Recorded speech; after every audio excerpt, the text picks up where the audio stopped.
Good afternoon sir. చెప్పండి sir, నేను మీకు ఏ విధంగా సహాయపడగలను? నాకు ఒక 2 కోట్ల అప్పు ఉంది, తీరుస్తావా? అయ్యో, నేను మీ అప్పు ఎందుకు తీరుస్తా సార్? మరి డైలాగ్ కొట్టినావు కదా, మీకు ఏ విధంగా సహాయపడగలను సార్ అని. అంటే కస్టమర్సే మా దేవుళ్ళు సార్, అందుకోసమే. ఓహో అవునా, అయితే ఓకే సార్. సార్ ఎక్కడికి వెళ్తున్నారు? దేవుడు అన్నావు కదా, నేను వచ్చాడో కూర్చుంటా, వచ్చి పూజ చేయ నాకు. వీడెవడో తేడాగాళ్ళు ఎక్కున్నాడు, స్మూత్ గా హ్యాండిల్ చేద్దాం. చెప్పండి సార్, మీకు ఏం కావాలి? నాకు ఒక ప్లేట్ బిర్యానీ, ఒక చికెన్ మంచూరియా 2 పార్సల్ చేసాయి. చికెన్ మంచూరియాలో కొద్దిగా స్పైస్ తక్కువ చేయి. సార్ సార్ సార్, ఇది రెస్టారెంట్ కాదు, బట్టల షాప్ సార్. చూడండి, అన్ని బట్టలే ఉన్నాయి ఇక్కడ, బట్టల షాప్ ఇది. ఓహో నా కొడక, నాకు తెలియదు ఆరా, అది బట్టల షాప్ కి వచ్చి నేను బట్టలు తీసుకోకుండా ఇంకేం తీసుకుంటా అనుకుంటున్నారా? మీకు ఏ టైప్ బట్టలు కావాలి సార్? తొడుక్కునే బట్టలు ఉంటే ఏమన్నా చూపి. సార్ ఇక్కడ అన్ని తొడుక్కునే బట్టలే ఉన్నాయి, దాంట్లో ఏ బట్టలు కావాలని అడుగుతున్నా మీకు. ఓహో ముందే చెప్పాలి కదా, అది ఒకసారి ఆ టీ షర్ట్.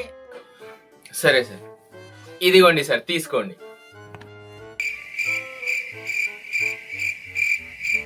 అబ్బా అబ్బా అబ్బా, సూపర్, ఏకదమ్ సెట్ అయింది సార్. అచ్చం హీరో లెక్క ఉన్నారు మీరు. ఈ షర్ట్ వేసుకుంటే ఏకదమ్ ఉన్నది మీకు. నిజం చెప్పు, హీరో లాగున్నానా? ఎస్ సార్, అదే చెప్తున్నా, ఈ షర్ట్ వేసుకుంటే మీరు హీరో లాగా ఉంటారు సార్. అయితే ఒక హీరోయిన్ సెట్ చేయ నాకు. ఏం మాట్లాడుతున్నా సార్? నువ్వే ఇది వేసుకుంటే హీరో లాగా ఉన్నావు కదా సార్ అన్నావు. మరి నాకు ఆ హీరోని చూసి పెళ్లి చేస్తాను సార్. నేను ఏమైనా పంతులు సార్ పెళ్లి చేయడానికి? ఏదో అట్లా బై మిస్టేక్ గా వచ్చేసింది సార్, సారీ సార్. సైకో నా కొడుకులంతా నా షాప్కి వస్తాడు, దరిద్రం నాది. ఛీ, అబ్బాయి షర్ట్ ఒకసారి ఇటే. ఇప్పుడు చెప్పు, ఎలా ఉన్నాను ఒకసారి. బా ఏం చెప్పాలి ఇప్పుడు వీనికి? బాగుంది సార్, చాలా బాగుంది, డీసెంట్ గా ఉంది యాక్చువల్లీ. నీకు నచ్చింది కదా, అయితే ఇది వద్దు, వేరే చూపెట్టు. నా కొడుకు రే చంపుతా నేను. సరే సార్ సరే. ఈ షాప్ లో అసలు నా రేంజ్ కి సెట్ అయ్యే బట్టలే లేవే. అరే అరే ఉన్నాయి సార్, ఇగో మా దగ్గర అన్ని పీసెస్ ఉన్నాయి సార్. ఇది 70,000 రూపీస్, చాలా కాస్ట్ ఇది. మొన్ననే ముంబైలో ఒక సెలబ్రిటీ కూడా దీన్ని వేసుకున్నాడు. అసలు నీకు నేను ఎలా కనపడుతున్నా? ఎవరో వేసుకున్న షర్ట్ నాకు అమ్ముతావా నువ్వు? అయ్యో సార్ అలా కాదు. మరెలా? అబ్బా వీడు ఏంట్రా బాబు నస పెడుతున్నాడు. ఓకే సార్, మీకు నచ్చిందే తీసుకోండి సార్. ఇక మీకు నచ్చిందే తీసుకోండి, ఇక నన్ను అడగకండి మీరు. అవునా బాబు, నువ్వు ఇంతసేపు చాలానే చేసినావుగా. కస్టమర్స్ కి రెస్పెక్ట్ ఇస్తాం, కస్టమర్స్ మా దేవుళ్ళు అన్నావు.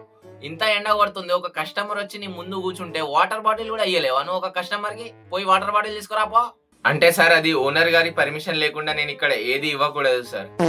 ఎవడయ్యా అది నీకు ఓనరు? పిలువ ఒకసారి, కస్టమర్స్ మొత్తం బయటికి పంపుతా, లొల్లి లొల్లి చేస్తా. ఇగోండి అమ్మా, బట్టలు ఎవరు కొనకండి, ఇక్కడ వెళ్ళిపోండి అందరూ. చపరి వైరస్ ఉంది బట్టలకు, చపరి వైరస్ ముట్టుకుంటే చాలు మీ ఒంట్లోకి వచ్చేస్తుంది. ఎవరు కొనకండి ఇక్కడ బట్టలు, అందరు వెళ్ళిపోండి, చపరి వైరస్ వస్తుంది. సరే అరే ఆగండి, అరే చపరి వైరస్ ఎక్కడ సార్? బట్టలు ముట్టుకుంటే వైరస్ వచ్చుడేం సార్? అయ్యో అమ్మ ఆగండి, ఎందుకు పోతున్నారు? అరే ఆగండి అమ్మా. అరే మీకు దండం పెడతా సార్, మీకు కావాల్సింది ఒక వాటర్ బాటిలే కదా సార్, నేను తెచ్చిస్తా.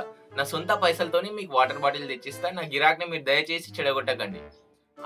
తెప్పి వాటర్ వద్దు గానీ 1 లీటర్ థమ్స్అప్ తీసుకో. థమ్స్అప్ ఏ తేవా? ఇగోండి అమ్మ, ఆల్రెడీ చపరి వైరస్ నా లుంగి కంటుకుంది. అయ్యో అయ్యో, తెప్పిస్తా సార్, తెప్పిస్తా. సార్ ఇన్ని బట్టలు తీపిస్తున్నారు, అసలు మీకు ఏం కావాలో చెప్పండి సార్. షాప్ లో అసలు నా రేంజ్ కి తగ్గట్టు బట్టలే కనిపిస్తలేవయ్యా. సార్ మీ రేంజ్ ఎంత వరకు ఉందో జర చెప్తే నేను ఆ రేంజ్ లోనే చూపిస్తా సార్ మీకు. ఏ చూస్తావా? సార్ ఏంటి? అదే నా రేంజ్ ఎంతో చూస్తావా అంటున్నా. అగో అదిగో అక్కడ ఉంది నా రేంజ్ కు తగ్గట్టు బట్టలు అక్కడ ఉన్నాయి. అక్కడ నా కొడక 100 రూపాయలు షర్ట్ కొని 1 లీటర్ థమ్స్అప్ దాగి నా ప్రాణం తినవారా? ఓకే సార్, ప్యాక్ చేసి చూపిస్తున్నవారా నా కొడక. సార్ ఇంతకీ మీ గొప్ప పేరేంటో తెలుసుకోవచ్చా సార్? నా పేరు నీకెందుకు రా బొకడా? అరే ఎందుకు తిడుతున్నావు సార్? పేరు అడుగుతూ తిడతావా సార్? అరే బాబు, నా పేరే నీకెందుకు రా బొకడా? అరే మళ్ళీ తిడుతున్నావు, నీకు అర్థమవుతలేదా? నా పేరే నీకెందుకు రా బొకడా అని పిలుస్తారు. షార్ట్ గా నన్ను బొకడా సార్ అని పిలుస్తారు. ఓహో అవునా, ఇదేం పేరు రా బాబు? వీడు తేడానే, వీడి పేరు కూడా తేడానే. ఏంటి? సరే బొకడా సార్, ఇగోండి మీ 100 రూపాయల షర్టు. ఇటు రేపు మళ్ళీ వస్తా, థమ్స్అప్ బాటిల్ రెడీ చేసుకొని పెట్టుకో, కూల్గా ఉండాలి, చిల్లుగా. మళ్ళీ వస్తావా? అరే నా కొడుక పోరా, ఫస్ట్ నువ్వు షాప్ లోకి వెళ్ళి.